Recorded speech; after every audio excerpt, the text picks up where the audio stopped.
Today is Wednesday, January 25, and welcome to From the South. Torrential rainfall in central Bolivia on Tuesday caused severe flooding, destroying homes and injuring at least one person.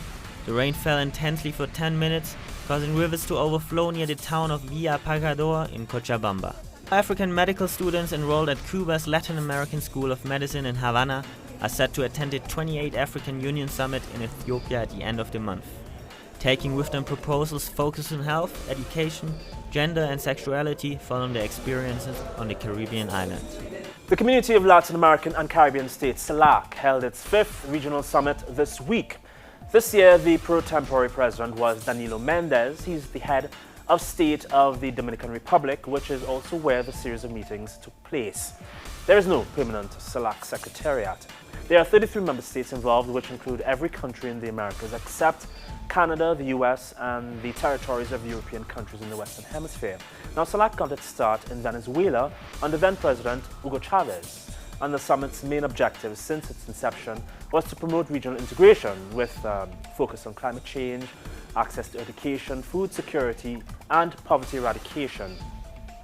Also, of course, to create an infrastructure, an economic infrastructure that differs from the capitalist model, as Ecuador's Foreign Minister Ricardo Patiño stated last year when that country carried the pro tempore presidency.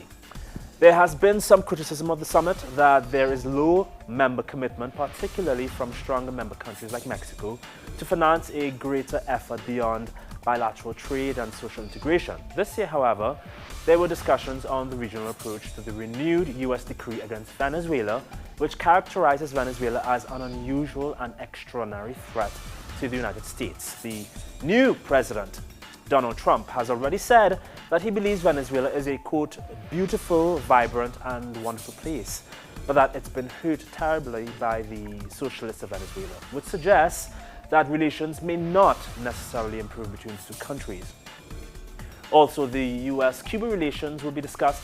The US blockade on Cuba was not removed by former President Barack Obama, which had been a campaign promise of his, and Trump's administration has already said that they may not honor the normalized relations with Cuba if their demands are not met. Those demands are yet to be revealed. Raul Castro will be stepping down as president of Cuba in 2018, and the US, no doubt, will be concerned with Cuba's alliances if these normalized relations are stopped. After all, Cuba has good relations with China and Russia. We will update you after the summit is completed. This is Reagan Devines reported from Caracas, Venezuela. US President Donald Trump has issued an executive order on immigration, beginning with a directive to build a border wall on the southern border of Mexico. Trump administration announced to strip funds from the cities in the United States that are sanctuaries for undocumented immigrants. While rebel infighting erupted in northwest Syria, civilians in Aleppo start rebuilding their homes and continue with their daily lives.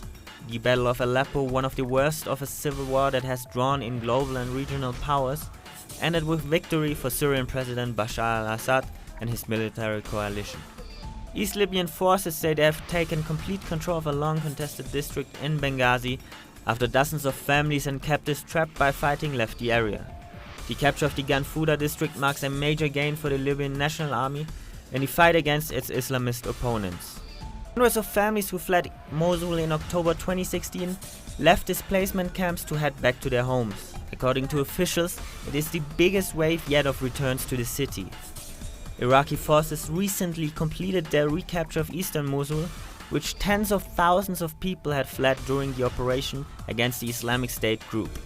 Militants rammed a car bomb into the gate of a hotel in Somalia's capital, Mogadishu, killing at least 15 people, according to government officials. According to the security minister, the 15 dead were mostly civilians.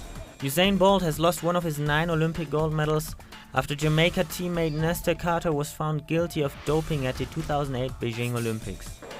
Carter was found to have taken a prohibited substance, according to the International Olympic Committee. More on these and other stories on our website telesurtv.net/English.